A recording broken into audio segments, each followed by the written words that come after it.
In China, there's an assassin known as Yuan Qin Gang, but the fortune tellers say that he would be the most cursed and most dangerous person in the world. Anyone near him would definitely die horribly, and it was true because both of his parents were killed by the witches when Yuan was just born. That's why everyone thought that Yuan was a monster. Worse, the villagers expelled and exiled him. Luckily, his uncle was always protecting him and didn't think that Yuan's a cursed child. Instead, he thought that Yuan was a son sent from heaven. Turns out, Yuan's uncle's belief was wrong because when Yuan was 15 years old, heaven actually made him seriously ill. Unfortunately, when Yuan was being cared for, his uncle and friends were massacred by evil witches. The witches aimed to seize the dragon Ebis sword, which is known to be very powerful. It is said that this sword has the power to destroy the world because of its unlimited power. Fortunately, Yuan's uncle has hidden the sword so that the witches failed to take it. 2 days later, Yuan finally woke up and he was shocked because the valley where he lived had been devastated, especially since his uncle had been killed by the witches. At this point, Yuan became even more convinced that he had indeed been cursed, and from now on, he was determined to avenge his uncle's death and against his fate. Since that incident, Yuan has lived a solitary life. But one day, he realized a power within him, and it turned out that all this time, he had been able to predict someone's death just by knowing their birth date. When Yuan grew up, he decided to become a hitman in order to survive and get more secret information. Because until now, he didn't know who murdered his uncle. As a hitman, Yuan always moved from one village to other villages. 15 years later, Yuan was in his 30s and he lived temporarily in a town called Mantou. There he met a beautiful woman named Ashina. But even though she was like an angel, she was actually a murderous agent. She became a liaison between the clients and the hitman. On that day, Yuan came to receive payment because his job had just finished. Yuan requested a quite strange payment system and made Ashina wonder. Finally, Yuan explained that the payment rate was calculated from weighing the bones of his targets. Then the weight of the bones would be multiplied by the age of the target, so the result of this multiplication is the number of coins that must be paid to him. Hearing Yuan's explanation, Ashina looked confused, but at the same time, she tried to understand because Yuan was born as a unique person. After receiving his salary, Yuan immediately rushed to carry out the next job. This time, his target was a royal general. Apparently, the general was dying, but he was still persistent in returning to the battlefield to save his soldiers. But unfortunately, the general was the person who would become Yuan's target. Not long after, Yuan arrived and without talking much, he immediately killed one of the soldiers who was blocking him. Only with one movement, Yuan was able to knock out the soldier. Seeing this, the general didn't move in front of Yuan. But before executing the general, Yuan looked concerned about his condition. He also offered the general 2 choices. First, the general would die in his hands, or the second, the general had to go, save his soldiers, and then die on the battlefield. Hearing that, of course, the general chose the second choice, because after all, dying on the battlefield would be more glorious than being killed by an assassin. The next day, the general was reported to have died on the battlefield. Not long after that, the news finally reached the emperor. According to the royal advisor, the general's death was a profitable thing for the emperor. Moreover, the general had the potential to carry out a coup and seize his throne. However, the emperor still needed protection, so he told his advisor to find the dragon Ebis sword, which could make him stay in power. On the other hand, Yuan returned to meet Ashina to receive his pay again, because technically, the general died because of the choice he gave.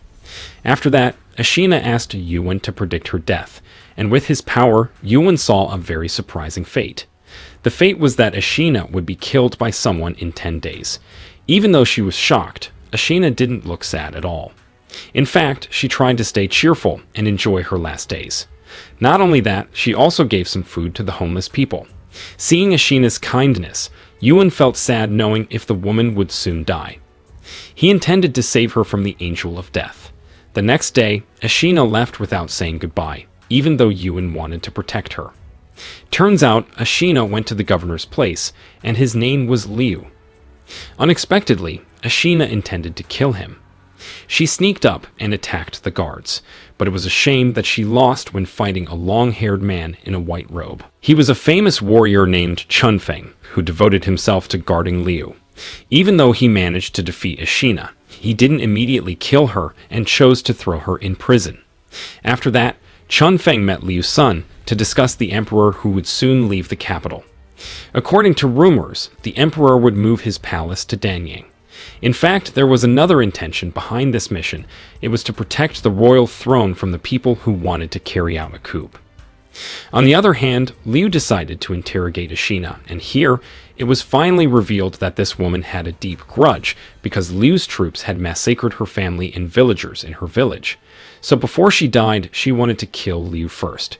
Hearing that, Liu said sorry because he did it on royal orders. At that time, the emperor wanted to massacre all villagers of Turkish descent, including Ashina's family. Actually, Liu wanted to release her from prison, but according to regulations, Ashina had to be punished for attempted murder. When Liu's men wanted to take her to prison, suddenly someone attacked them. Yuan was able to finish off all of the governor's men, and Ashina took advantage of this moment to finish him off. After killing Liu, Ashina ran away with Yuan, but they were blocked by Chunfeng and his troops, so they both had to fight them. Unexpectedly, Chunfeng also mastered Yuan's martial arts techniques. Not only that, Chunfeng also had the Dragon Abyss sword, which made him impossible to defeat. Cornered, Yuan asked Ashina to leave the place before the soldiers arrested her. Then, when Ashina had left, Chunfeng suddenly stopped attacking Yuan, because it turned out that he was Yuan's uncle's best student who mastered a martial arts technique called Taingang. Apart from that, Liu also still had a relationship with his family. Hearing this fact, Yuan cured the governor's wounds with acupuncture treatment. However, Liu still couldn't regain consciousness. After treating Liu, Yuan decided to stay there for a while and wanted to deepen information about his family. Because since he was born, his family members had died one by one, so he didn't know them. One night, Chunfeng told Yuan about the secret of the Dragon Abyss sword. He then showed Yuan an old painting, which was drawn by Yuan when he was still a kid. The most surprising fact was that he painted it with blood from his own fingers. Apparently, Yuan had a high artistic sense. From his painting, it was revealed that Yuan had traveled in the supernatural world, and he was the person who found the Dragon Abyss sword in a palm tree. Because of that painting, Yuan remembered his gloomy childhood. Chunfeng then gave the sword to Yuan, then said that it was forged by their ancestors. Because of its overpowering power, the emperors tried to control this sword. To avoid a war, the sword was protected by Yuan's uncle from greedy people who wanted to control the world. After that, Chunfeng also said that Yuan had disappeared when the witches came to kill his uncle, as if the gods wanted to protect him from death. When Yuan heard the story, he told Chunfeng that at that time, he was seriously ill and often dreamed of strange things. And one day he woke up on top of a stone. Chunfeng thought that it was a star moon stone, which is the place where the blessed star falls. So, the stone has extraordinary miraculous powers. It is said that this stone could also cure all diseases, therefore, they both decided to take Liu to the stone so he could wake up. The next day, Yuan told Chunfeng that he intended to avenge his uncle's murderer and save Ashina from death. But Chunfeng said that Yuan couldn't save Ashina from fate determined by heaven. But Yuan still wanted to do it because he believed that destiny can be changed. On the other hand, there was a royal warlock named Yuan who planned a coup. He not only worked in the kingdom, he was also a member of the Disha sect, which is known for its magical powers. From the power he has, it is clear that he was one of the warlocks who killed Yuan's uncle. Not long after, Ashina came to see Yuan to ask for his help to save Yuan. Here she didn't know that Yuan was a cunning and evil warlock. In return, Ashina told him that the Dragon Abyss sword was at Liu's place. Of course, Yuan was immediately willing to help Ashina in order to get the magic sword. Without thinking twice, Yuan immediately sent his troops to attack the governor's palace, but it turned out that Chunfeng and the others were no longer there. Finally, Yuan ordered his student to track down Liu's whereabouts using his shaman skills.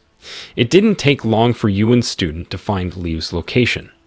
According to his vision, Liu was heading towards Mount Chai. On the other side, Yuan and the others arrived at Mount Chai, to heal Liu on the Star Moon Stone. But strangely, Liu didn't get better, even though, according to the prediction, Liu would get better on that day. While they were waiting for the governor to heal, suddenly Ashina and Yuan came. Ashina seemed disappointed with Yuan, who had cooperated with Chunfeng to save Liu. Ashina was angry, so she asked Yuan to finish them all. Seeing his men die, Yuan used his strength, which could control corpses. Seeing this, Yuan realized that Yuan was a cult wizard who had killed his uncle. He immediately vented his anger and killed all of Yuan's troops. After seeing Yuan's skills, Yuan looked worried and decided to kill Yuan before his true power came out. Even though she was angry, Ashina couldn't bear to see Yuan die, so she tried to stop Yuan. Meanwhile, Yuan and Chunfeng looked overwhelmed because Yuan turned all his troops into zombies. What's worse, they couldn't be killed and always revived. When Yuan was going to destroy Yuan's magic wand, he actually got caught in Yuan's magic control, making him couldn't move at all. Seeing this, Ashina immediately slashed Yuan's wand and thwarted his magic control. But unfortunately, something bad happened. After killing Ashina, Yuan left carrying the Dragon Ebis sword, and not long after that, Yuan and Chunfeng woke up from fainting, seeing Ashina, who was dead. However, Liu managed to get a miracle from the Star Moon, even though it was a little bit late. Meanwhile, Yuan felt very devastated because he had lost Ashina, the woman who had been by his side. To honor her kindness, Yuan buried Ashina properly. That day, Yuan was determined to finish off Yuan at any cost. Because of him, Yuan lost two people he loved very much. At the same time, Yuan showed the sword to his father, who was the emperor's advisor. But his father intended to hand over the sword to the emperor. Of course, Yuan didn't agree with his father's plan because without the Dragon Ebis, he wouldn't be able to seize the royal throne. Because Yuan's father was too loyal to the emperor, Yuan decided to kill his father. After that, he brought his troops to the palace to overthrow the royal throne. He even spread the slander that the emperor had killed his father. Long story short, Yuan managed to finish him off and seize the royal throne. In another place, Yuan had just woken up from his sleep after meeting his uncle in his dream. Thanks to that dream, his determination became stronger, and he must immediately take revenge. He then went to the top of the mountain, make a pilgrimage to Ashina's grave. After that, Liu came to him and said that Yuan deserved to die, so he really supported Yuan's vengeance. 1 month later, Liu ordered the rebel troops to overthrow Yuan's power. Yuan also had prepared all his weapons to kill the person who had murdered his uncle and the woman he liked. However, Liu's troops were starting to be overwhelmed because Yuan had deployed zombies who were very difficult to defeat. Therefore, Yuan immediately headed for the capital and helped the troops.